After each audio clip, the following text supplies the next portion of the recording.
Covid ಬಂದಾಗ ಪ್ರತಿ ಪಂಚಾಯತ್ನಲ್ಲಿ ಯಾವುದೇ ಕೆಲಸ ಇರುವುದಿಲ್ಲ. ಆದರೆ ನರೇಗಾದ ಕೆಲಸ ಇನ್ನೂ ಬಾಕಿಯಾಗಿದೆ. ಏನಿದು?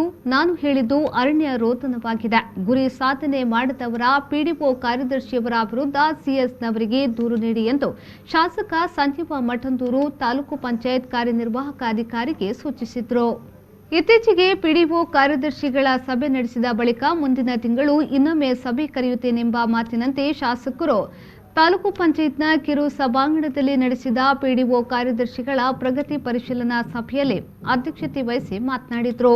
ನಾವು ಜೂನ್ ಕಳೆದು ಜುಲೈನಲ್ಲಿದ್ದೇವೆ. ಮುಂದಿನ ದಿನ ಮಳೆ ಹೋಗ್ತಿದೆ. ಗಿಡ ನೆಡುವುದು, ಕೃಷಿ ಹೊಂಡ, ತೆರೆದ ಬಾವಿ ಇವೆಲ್ಲ ಇನ್ನೂ ಆಗದಿದ್ರೆ ಯಾವಾಗ ಆಗುವುದು? ನರೇಗಾದ ಸದುಪಯೋಗ ಯಾವಾಗ ಬಳಕೆ ಮಾಡುವುದೆಂದು ಪ್ರಶ್ನಿಸಿದ ಅವರು, ಕಡಿಮೆ ಸಾಧನೆ ಮಾಡಿದ ಪಂಚಾಯತ್ ಪಿಡಿಒ ಮತ್ತು ಕಾರ್ಯದರ್ಶಿಗಳನ್ನು ತರಾಟೆಗೆತ್ತಿಕೊಂಡ ಅವರು, ಕಳೆದ ಬಾರಿ ಕರೆದ ಸಭೆಯ ಬಳಿಕ ಯಾವ ಪಂಚಾಯತ್ ಕೂಡ ದೊಡ್ಡ ಸುಧಾರಣೆ ಆಗಿಲ್ಲ ಎಂದರು. ಗುರಿ ಸಾಧನೆ ಮಾಡಿದ ಬೇರೆ ಪಂಚಾಯತ್ಗಳನ್ನು ನೋಡಿ ಕಲಿಯಿರಿ ಎಂದು ಹೇಳಿದರು.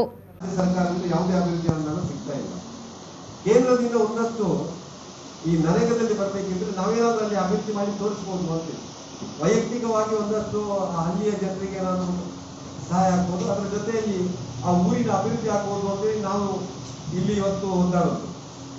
ನಿಮಗೆ ಆ ಕಾಳಜಿ ಬೇಕಲ್ಲ. ನೀವು ಈ ಒಂದು ನರೇಗಾಕ್ಕೆ ಬೇಕಾಗಿ ರೋಜ್ಗಾರ್ ಇದರಿಂದ ಯಾರ್ಯಾರು ನಿಮ್ಮ ಬೆನಿಫಿಷಿಯರ್ಸ್ ನೀವು ಐಡೆಂಟಿಫೈ ಮಾಡ್ತೀರ ಅವರನ್ನು ಒಮ್ಮೆ ಕರೆದು ತಕ್ಷಣ ಅವರು ಆ ಕಾಮಗಾರಿಯನ್ನು ಮಾಡುವಾಗಿ ಅವರ ಕೆಲಸ ಕಾರ್ಯಗಳನ್ನು ಮಾಡುವಾಗ ಒಂದು ಅವರಿಗೆ ಪ್ರೇರಣೆ ಕೊಡುವಂತ ಸಂಗತಿಯನ್ನು ಮಾಡಬೇಕು. ಮಳೆಗಳು ಬಂದೇ ಬರ್ತದೆ. ನೀವು ಮಾತ್ರ ಬದಲಾಗುವುದು, ಪ್ರಕೃತಿಯನ್ನು ಬದಲಾಗುವುದಿಲ್ಲ. ನಾವು ತಿಳ್ಕೊಳ್ಬೇಕಲ್ಲ ಯಾವಾಗ ಮಳೆಗಾಲ ಯಾವಾಗ ಸೆಕೆಗಾಲ ಅಂತೇಳಿ. ನಮ್ಮಲ್ಲಿ ಯಾವ ಸೀಸನ್ ಅಲ್ಲಿ ಏನೇನು ಮಾಡ್ಬೋದು ಅಂತ ನಿಮ್ಗೆ ಗೊತ್ತಿಲ್ವಾ?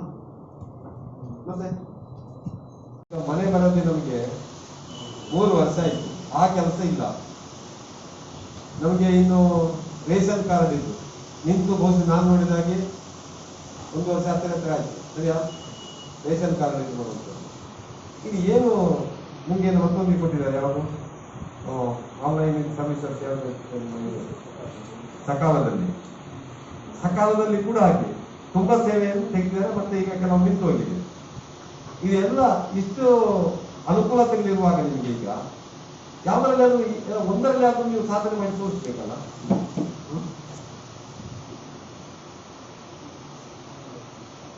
ಈ ಸಂದರ್ಭದಲ್ಲಿ ತಾಲೂಕು ಪಂಚಾಯತ್ನ ಕಾರ್ಯನಿರ್ವಹಣಾಧಿಕಾರಿ ನವೀನ್ ಭಂಡಾರಿ, ಯೋಜನಾಧಿಕಾರಿ ಶೈಲಜಾ ಮತ್ತು ಗ್ರಾಮ ಪಂಚಾಯತ್ ಪಿಡಿಒ ಕಾರ್ಯದರ್ಶಿಗಳು ಹಾಜರಿದ್ದರು.